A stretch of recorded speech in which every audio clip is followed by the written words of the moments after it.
I never imagined I'd be the bullseye for our infamous HOA president, but fate had other plans.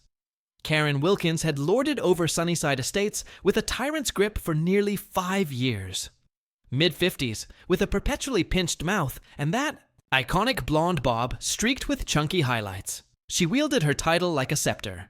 Neighbors either cowered or steered clear. Me? I became her latest fixation. It all sparked 3 months ago when I swapped my water-hogging lawn for native wildflowers. I'd secured full approval from the architectural committee, dotting every I in the HOA's rulebook. But Karen took it personally. "Those weeds are tanking property values," she sneered during our first showdown, her voice oozing contempt as she stood on my doorstep, clipboard hugged like a shield. I calmly presented the approval papers, which only stoked her fury. Her eyes narrowed, scanning for any loophole to pounce on. "We'll see about this," she hissed with a brittle smile, pivoting on her heels. That was my first clue. I'd landed on her hit list, but I couldn't fathom how far she'd go. Over the next weeks, 4 absurd violation notices piled up. My trash can lingered too long, post-pickup, 45 minutes to be exact. My garden hose was improperly stored during a 10-minute watering break. My welcome mat dared to stray from the approved color palette. Each time, I fired back with photos proving compliance or debunking her claims, CCing the entire board. Her accusations started raising eyebrows among other members, who grew wary of her vendetta. But that only sharpened her resolve to nail me for something real. I'd catch her silver SUV creeping past my house, her silhouette hunched, scouring my yard for infractions. Neighbors texted alerts when she prowled my way. It was almost laughable, until the stress sank in. Last month, I planned my first vacation. In 2 years, a 10-day escape to my sister's in Colorado. I prepped meticulously, hiring Jaime, a grad student vouched for by a colleague, to house sit and care for my aging cat, Merlin. Over coffee the day before I left, I briefed Jaime on Karen, half joking at first, then dead serious as I detailed her escalating antics. "If she shows up, don't engage," I advised. "Just say I'm gone, and HOA stuff waits till I'm back." Yime, pushing up her glasses, grinned. "I wrangle cranky professors daily. I can handle an HOA busybody. If only we'd known the lengths Karen would go to." 3 days into my trip, I was savoring a tranquil Rocky Mountains hike when my phone buzzed with a Jaime's call. Expecting a question about Merlin's meds, I stepped off the trail. "Hey, Jaime, all good?" "Not quite," she replied, her voice taut.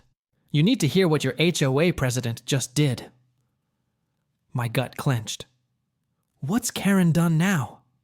"She let herself into your house," Jaime said, her tone a mix of fury and disbelief. "I was reading in the backyard, came inside and there she was in your living room, snapping photos."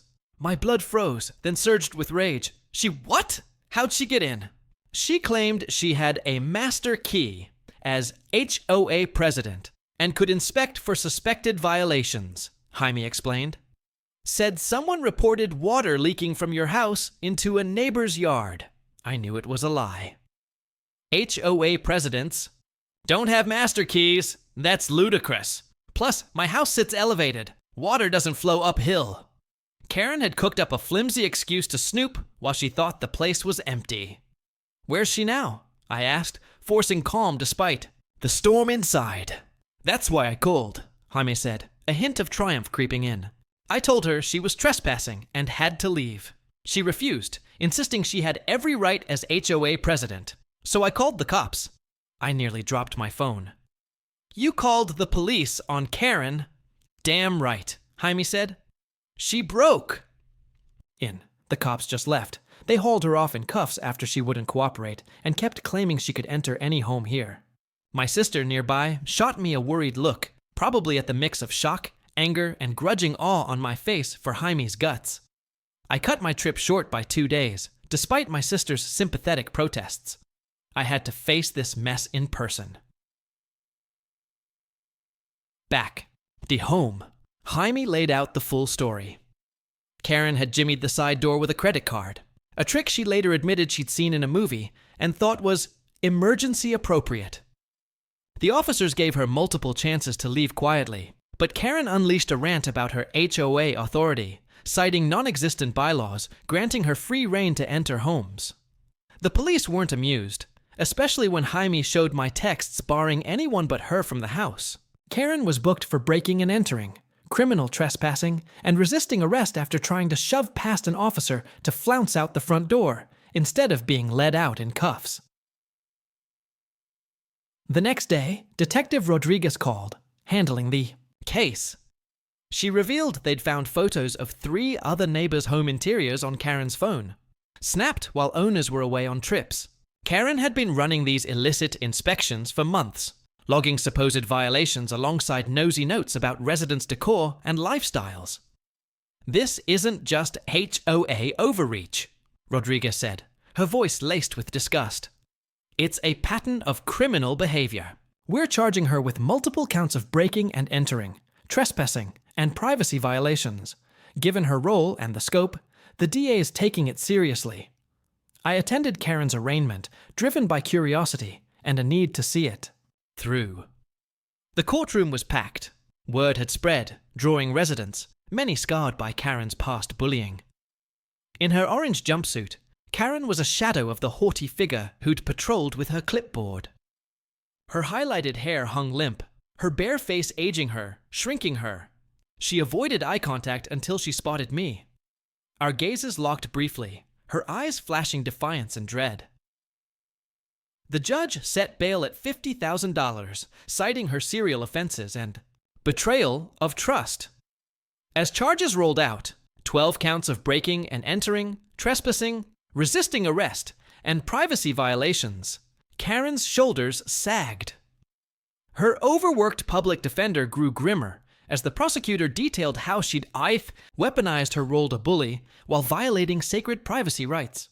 The peak moment came when the judge addressed Karen directly. "Mrs. Wilkins," the judge said, voice like steel, "you've gravely misjudged your authority and trampled your neighbor's fundamental rights. An HOA president isn't above the law and has no business invading private homes without clear consent. You face up to 5 years in prison and fines topping $25,000. Karen's facade shattered, her face crumpled, a choked gasp ricocheting through the courtroom. "But I was just enforcing the rules," she whimpered, barely audible. "The bylaws say..." "The bylaws," the judge cut in, sharp as a blade, "don't override state law or the Constitution, Mrs. Wilkins. I suggest you study both before your trial." As Karen was led away, her eyes wide with the dawning weight of her reckoning, I felt no pity, just a flood of relief. Her reign of neighborhood terror was over, dismantled in a courtroom where her clipboard held no sway.